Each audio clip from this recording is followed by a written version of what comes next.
Regulations. Oh, boy. It's a lot of regulations. Thank you, Vice President Pence, Secretary Chow, Secretary Zinke, and Chris Liddell. Done an incredible job. We're here today for one single reason: to cut the red tape of regulation. For many decades, an ever-growing maze of regulations, rules, restrictions has cost our country trillions and trillions of dollars, millions of jobs, countless American factories, and devastated many industries. But all that has changed the day I took the oath of office, and it's changed rapidly. You've seen what's happened. We've begun the most far-reaching regulatory reform in American history. We've approved long-stalled projects like the Keystone XL and the Dakota Access pipelines. We're cutting years of wasted time and money out of the permitting process for vital infrastructure projects. We're scraping and really doing a job and getting rid of the job-killing regulations that threatened our auto workers and have devastated their jobs over the years, but they're all moving back. They're moving back into our country. Those companies are coming back, and they're coming back fast. We're lifting restrictions on American energy, and we've ended the war on coal. We have clean coal, beautiful clean coal, another source of energy. One of the very first actions of my administration was to impose a 2-for-1 rule on new federal regulations. We ordered that for every one new regulation, 2 old regulations must be eliminated. The people in the media heard me say that during the campaign many, many times. As a result, the never-ending growth of red tape in America has come to a sudden, screeching, and beautiful halt. Earlier this year, we set a target of adding 0 new regulatory costs onto the American economy. Today, I'm proud to announce that we beat our goal by a lot. Instead of adding costs, as so many others have done and other countries, frankly, are doing in many cases, and it's hurting them. For the first time in decades, we achieved regulatory savings. Hasn't happened in many decades. We blew our target out of the water. Within our first 11 months, we canceled or delayed over 1,500 planned regulatory actions, more than any previous president by far. And you see the results when you look at the stock market, when you look at the results of companies, and when you see companies coming back into our country. And instead of eliminating 2 old regulations, for every 1 new regulation, we have eliminated 22. 22. That's a big difference.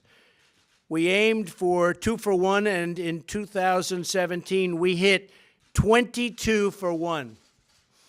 And by the way, those regulations that are in place do the job better than all of the other regulations, and they allow us to build and create jobs and do what we have to do.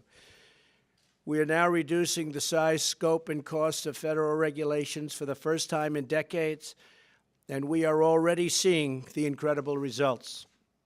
Because of our regulatory and other reforms, the stock market is soaring to new record levels, 85, not including today. Hopefully we'll set another one today. 85 since Election Day, creating $5 trillion of new wealth. And the $5 trillion was as of about 3 weeks ago, so I assume we probably hit $6 trillion almost. Unemployment is at a 17-year low. Wages are rising. Economic growth has topped 3%. 2 quarters in a row now we've had that, and except for the hurricanes, we would have almost hit 4%, and you remember how bad we were doing when I first took over. There was a big difference, and we were going down. This country was going economically down. Small business optimism is at its highest point in 34 years, and we are just getting started. We have decades of excess regulation to remove. To help launch the next phase of growth, prosperity, and freedom, I am challenging my cabinet to find and remove every single outdated, unlawful, and excessive regulation currently on the books. I want every cabinet secretary, agency head, and federal worker to push even harder to cut even more regulations in 2018, and that should just about do it. I don't know if we'll have any left to cut, but we'll always find them.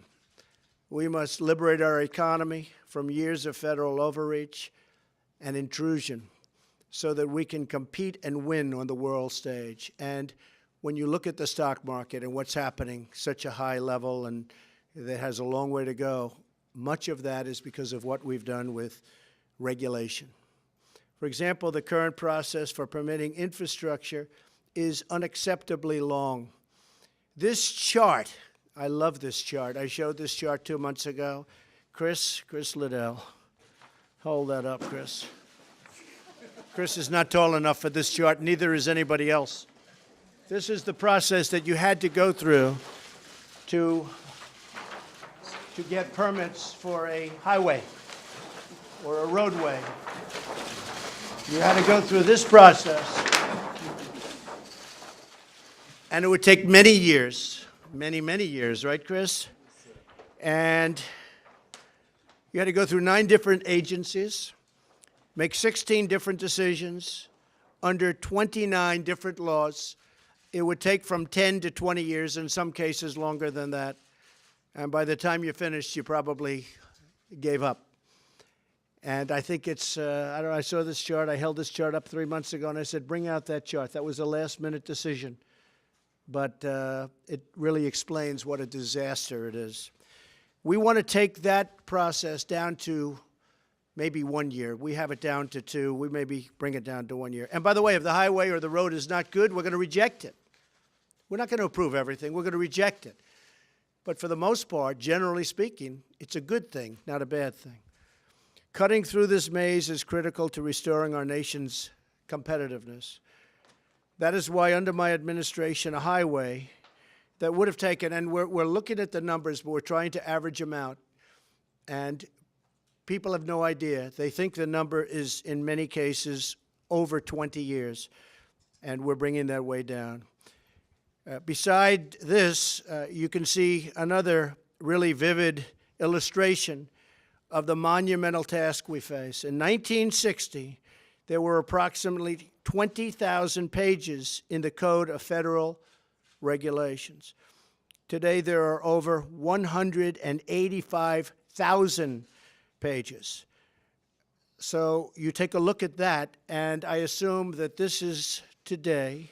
This is 1960. We're going to cut a ribbon because we're getting back below the 1960 level, and we'll be there fairly quickly. We know that some of the rules contained in these pages have been beneficial to our nation, and we're going to keep them. We want to protect our workers, our safety, our health. We want to protect our water. We want to protect our air and our country's natural beauty. But every unnecessary page in these stacks represents hidden tax and harmful burdens to American workers and to American businesses, and in many cases means projects never get off the ground. That's probably the biggest problem. According to a survey by the National Small Business Association, the average small business today spends $83,000 to comply with a single regulation in just its first year of existence.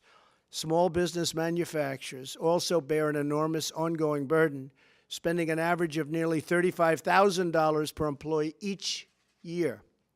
Incredible. This excessive regulation does not just threaten our economy, it threatens our entire constitutional system. And it does nothing other than delay and cost much more. It does nothing. Congress has abandoned much of its responsibility to legislate and has instead given unelected regulators and regulators extraordinary power to control the lives of others. The courts have let this massive power grab go almost completely unchecked and have almost always ruled in favor of big government, with billions and billions of dollars wasted. Regulation is a stealth taxation. So many of these enormous regulatory burdens were imposed on our citizens with no vote, no debate, and no accountability. Now there is accountability.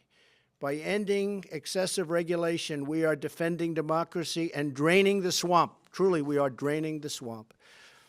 Unchecked regulation undermines our freedoms and saps our national spirit, destroys our company. We have so many companies that are destroyed by regulation and destroys, obviously, jobs. Today's call to action is about regaining our independence, reclaiming our heritage, and rediscovering what we can achieve when our citizens are free to follow their hearts and chase their dreams. When Americans are free to thrive, innovate, and prosper, there is no challenge too great, no task too large, and no goal beyond our reach. We are a nation of explorers and pioneers and innovators and inventors, and regulations have been hurting that and hurting it badly.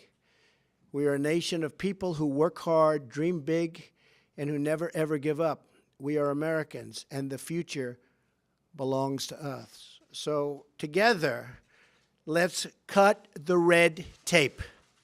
Let's set free our dreams, and yes, let's make America great again. And one of the ways we're going to do that is by getting rid of a lot of unnecessary regulation. Thank you very much. Thank you.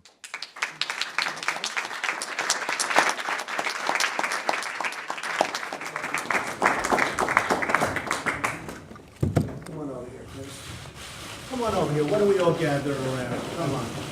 You're all such a big part of this. Come on. I think we can all make it.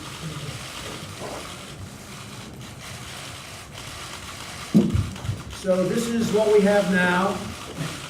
This is where we were in 1960. And when we're finished, which won't be in too long a period of time, we will be less than where we were in 1960, and we will have a great regulatory climate. Okay? Come on up here, Chris. Come on. You work so hard. Elaine, are you okay? Come on. Yep. You okay? Yep, fine. She has a lot to do with it. She has things called roads. It's a big, and bridges, right? Yes. Okay. 1, 2, 3.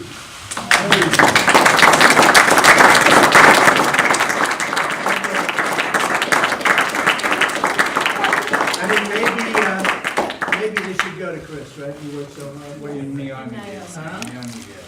She's the real. Come on, man. Get up here. Get up here. That's for you. Okay? Oh, thank you.